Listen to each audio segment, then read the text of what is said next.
Alright, back with the R34 today. She's losing more and more parts as the days go on, and the 180's turned into a bit of a workbench for the time being. But yeah, got a couple of days off work, so I thought I'd get stuck into getting the rear quarters started. So just had a guy come out to pull the rear windows. So if you're thinking of doing this yourself, you are going to have to pull the quarter windows and the rear window to gain access to everything, and then remove everything off the back of the car, so the tail lights, boot, bumper. I'm yet to remove the little side skirt trim bits there. This quarter's been replaced previously. You can see the last person did a pretty crappy job of it. This spot weld here is already starting to rust that was hiding under the window. So yeah, less than ideal. Hate to see how the rest of them turned out. Yeah, there's that, and then these welds here under the seal have already started rusting under the paint. So good thing we're going back over it and redoing it all, so do a bit better job than the last person. Yeah, and you can also see on the inside here they didn't paint any of the spot welds.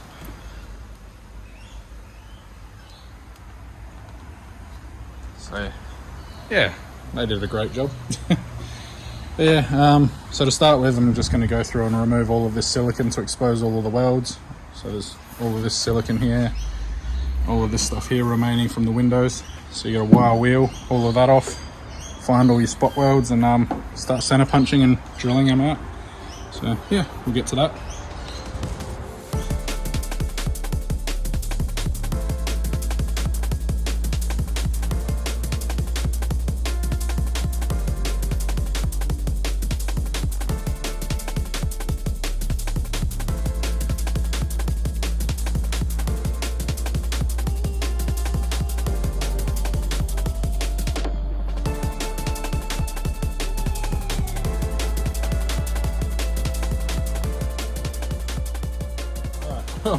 The last person that was in here must have chucked a whole tube of Sikaflex in there on that one window, because there is crap everywhere. That was atrocious. So yeah, we'll clean that off and have a look.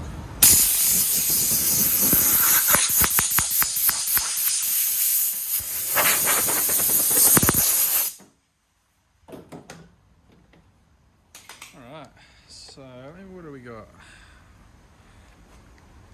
There we go. So there's the line where they cut it when they did the quarter last time. So they did it pretty low on the B pillar. A lot of people tend to do it up about halfway, so that's alright. We'll follow their cut marks on this side, and I'll have to make my own fresh cuts on the passenger side of the car. And this one looks like it's a little bit easier to see, maybe. Get the right light in there. But yeah, you see there's a weld here going up that way. And then on the top side, we got, yep, straight through there. So basically just draw a straight line between here and here.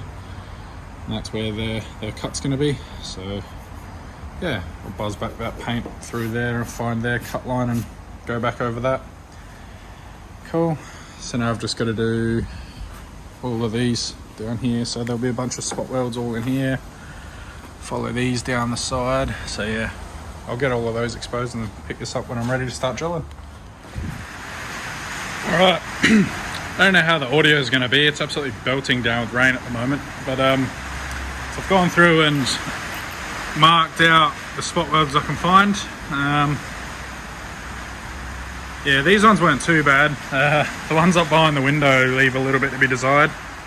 Yeah, down here it gets a bit hairy. So it looks like they had a couple of shots at that one. That one's a mess. So on and so forth. Nice bit of rust they create. Nice bit of rust there that they created because they didn't prep the surfaces very well. And the seal runs along here, so water runs along that channel. The seal stops the water from going in the boot, obviously. So yeah, it's obviously gotten under here because they didn't prep it very well. So I'm gonna have to clean. Well, this is a part of the quarter that's getting removed, but this bit here and this bit here are a part of the car that'll stay. So I'm gonna have to clean all of that right up and then build that back up with metal maybe chuck a bit of aluminium under there and then fill it up with weld and then grind it flat again. So yeah, fun and games. They've created more problems than they fixed by the looks, but yeah. I'd suggest getting one of these guys as well. I mean, the spot weld drill bits themselves have a little point on them. You'll see it on here. Let's see if I can focus on it. So there's a little point right on the end of that drill bit there, so it sort of centers itself, but helps just to chuck a nice punch mark in there, just for it's got something to locate on. And yeah, if you're going to get an automatic punch like this one, spend a little bit of extra money and get a good one. The cheap ones, they don't last very long. The spring mechanism usually craps out and fails, and then they don't do much. So yeah, we'll punch these holes out, and I'll probably start drilling out these ones first, and then the ones down the back are going to be a bit hard to get to with the shed door shut, but yeah, see how we go. Here's a bit of shaky handheld footage, but yeah, coming across the top here, not too bad. Spot welds, they all look like they were done with a MIG, which is what I'm going to be doing anyway, so not too bad. And where is it? This one here. They've welded a bloody screw in there. It's a screw head and then a botched spot weld above it. That's awesome. And here, they obviously didn't prep this panel very well before they painted it. It's just started to rust right underneath. So yeah, in carrying out a repair, they've created more problems than what would have been there originally. So yep, I'm glad they've only done this 1/4 and the radiator support, so I'll have to go over the front end as well. But yeah, great stuff. The old factory stuff on the other end's looking better than that. Hasn't been touched. So anyway, we'll keep finding all these spot welds, and yeah, we'll get to drilling.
Okay, so got the 1/4 off now.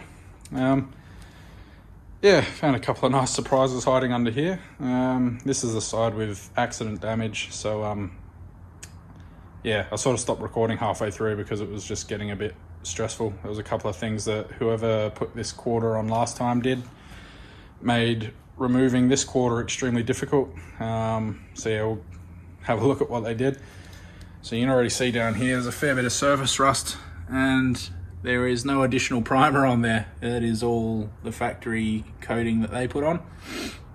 So whoever put this new 1/4 on didn't prime the surface before they re-spot welded it in.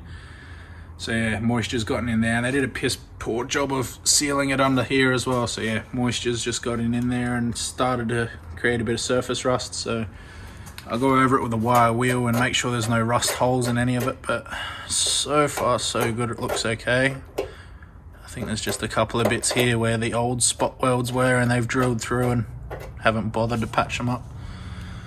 So yeah, we'll go over that, and yeah, like, this is how good these guys were last time.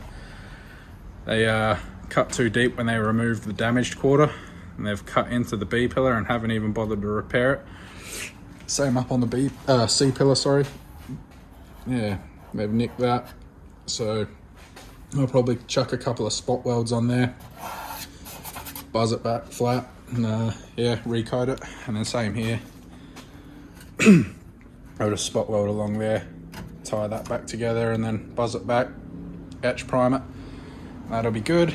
But yeah, basically anywhere that they've done their welding has got some form of rust on it. Down in that bottom pocket there is real bad. There was just flakes of all of that falling out, just absolutely garbage. This inner lip here that's spot welded to the quarter, that's mangled. They've done a pretty bad job of trying to fix that. Sort of luckily they didn't put all of the spot welds back in, but the spot welds that they did put in were a nightmare to get out. Just, yeah, not the neatest work at all. And this is where the damage has occurred. So it's taken a pretty big hit in the side at some point. So, yeah, they didn't even bother trying to get this back to its original shape at all. So, yeah, there's that. And then this bit up here where the water seal goes for the boot. There was a rust hole in here, and that was just letting water in. So it's all dried now, but it rained earlier and a little bit of water got in here when this had a boot and a quarter panel back on it. But yeah, so you can see along here, it's just water's been in here for a fair while between these panels. There's actually 3 panels. So there's this panel, the quarter goes in here, and then this one sandwiches the two together. So yeah, it's been letting water in. There was a fairly decent chunk of rust in here as well that sort of tore up. It's a bit hard to see. And then back here as well, that's pretty nasty. So yeah, safe to say I'll be spending a little bit more time and care on it than the last people did. Honestly, can't believe you'd do that kind of work and then give it back to somebody. Like, look down here, like that's just, it's not too bad at the moment. It's repairable. It hasn't gotten to the point where that whole pocket's mashed, but yeah, a couple more years and a little bit more rain and it wouldn't have taken much. This car would have had holes coming around from everywhere.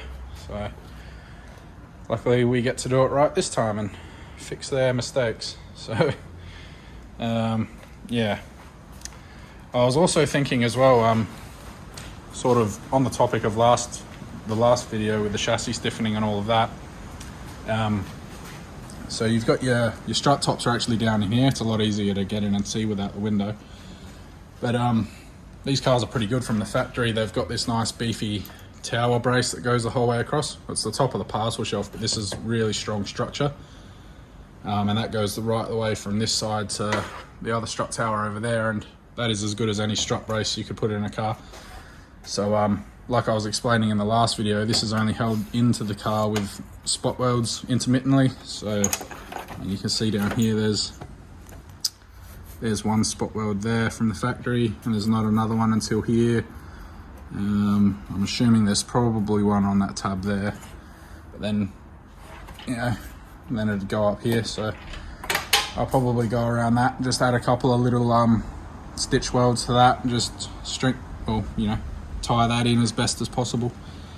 And then on the underside here, I was thinking also, so this is your main structure for the car here.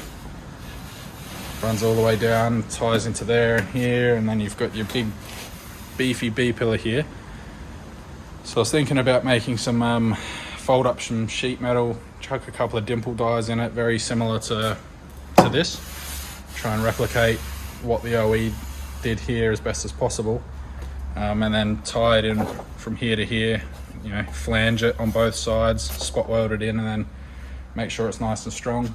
And then I might do one from this structure here right down to the B pillar, and that'd probably give you as much rigidity as putting a half cage in the car. So yeah, may or may not do that, but I'll definitely do something back here.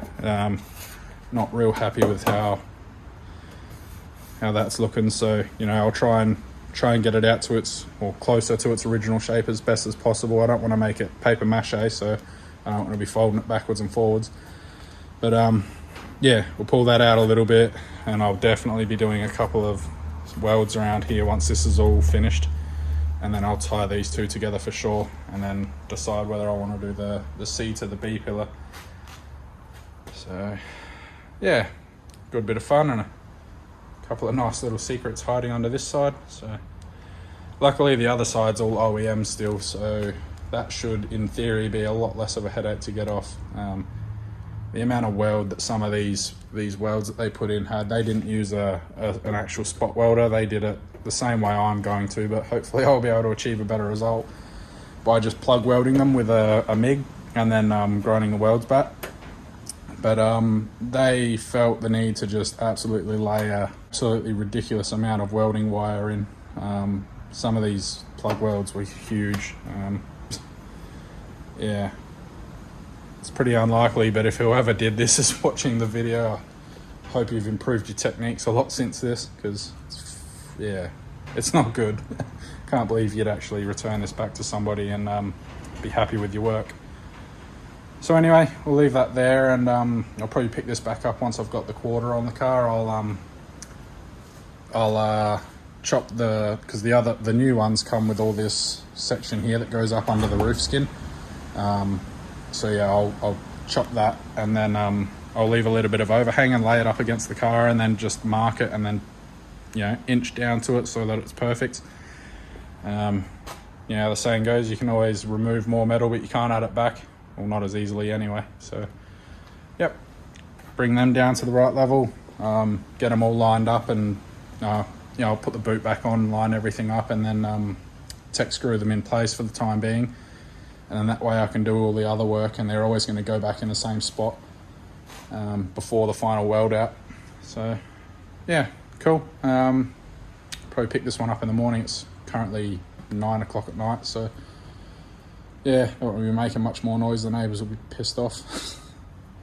So yeah, I'll pick this one up once I've got that quarter ready to go on. Alright, so it's the next morning. I've got the GTR quarter panel trimmed and ready to go on. So yeah, I don't know what was more nerve-wracking, cutting into the car like this, or cutting into that big wad of money just sitting on the ground there. So yeah, this is the roof, or the portion that goes up under the roof skin that you've got to cut off. So yeah, you chop that guy off. I'll show you how I mark that out after. But yeah, nice OEM Nissan GTR quarter panel.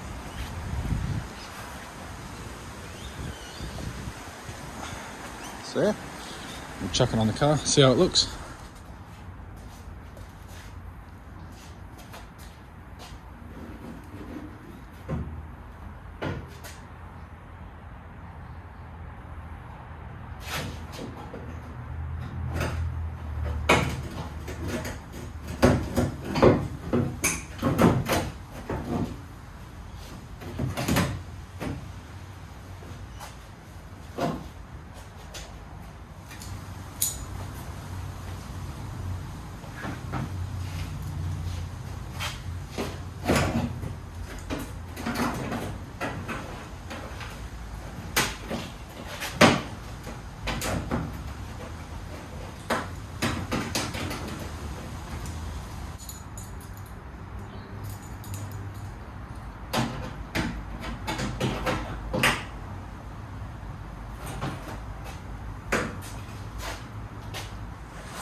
Alright, got it sitting on the car now.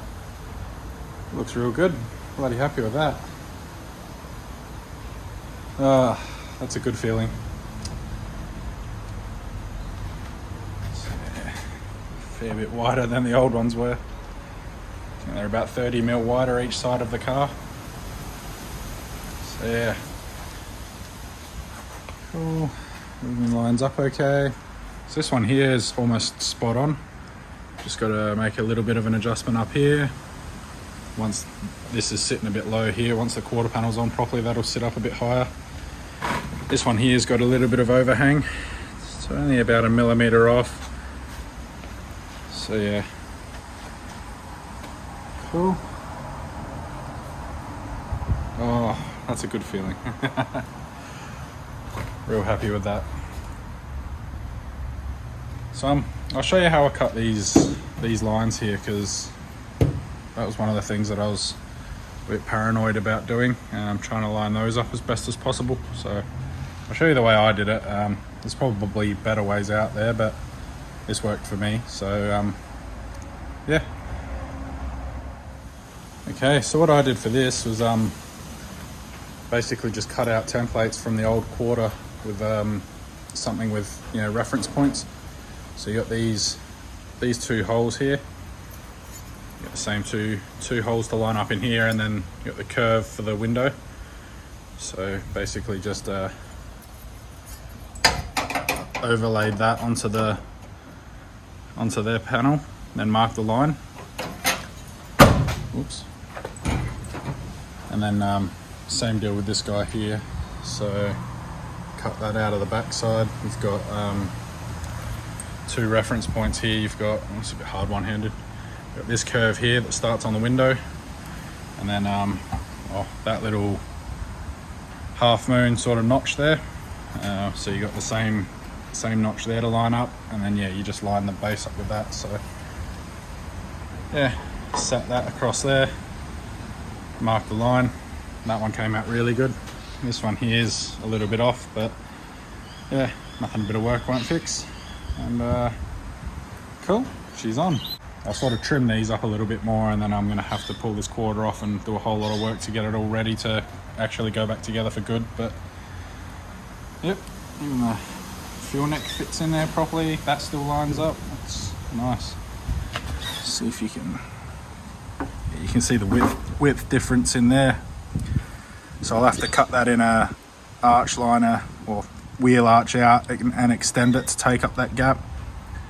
So yeah, that's how much wider they are. It's probably more than 30 mil. It's a big chunk. Well, it's not sitting in correctly down here, but you know, yeah, 35 mil, maybe even more. Cool. Oh, I'm over the moon right now. That's awesome. Alright, I'm gonna go grab our tail light and the bumper and see how it looks. So I've done a bit of a mock-up, chucked the boot, some wheels, rear bumper and tail lights in it, just to get a look of what it's going to be like when it's finished. I'm over the moon at the moment. This is yeah, turning out really good. And that's a 18 by 10 plus 15, and it's just inside the lip of the wheel arch there. So this thing's going to fit some pretty nice wheels and tyres on it.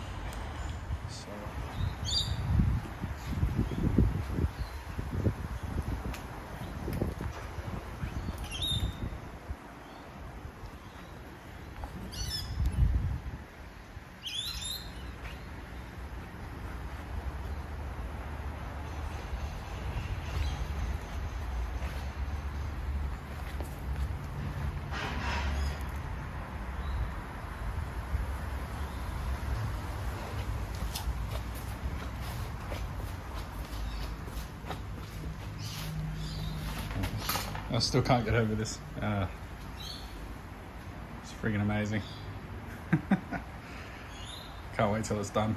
But yeah, it's enough gawking at the car for a few minutes. So yeah, I'll leave this one here, and like I said earlier, I've got an absolute bucket load of work to do, cleaning up all of those surfaces and fixing the damage that's occurred, repairing some rust, and I'm going to see if I can repair that inner wheel liner or inner wheel arch, because yeah, the steel's all stretched and it doesn't even have a proper lip on it at the moment. So if I can repair it, that'd be good, save some money. But if it's too far gone, then I think they're on back order at the moment, but you can buy that inner fender liner or fender section wheel arch and stuff. So not cheap though. I think they're close to $2,000 just for that one section. So yeah, if I can avoid that, I'll try to. So, but yeah, if it ends up being too munted, then I'll just, yeah, gonna have to spend some money.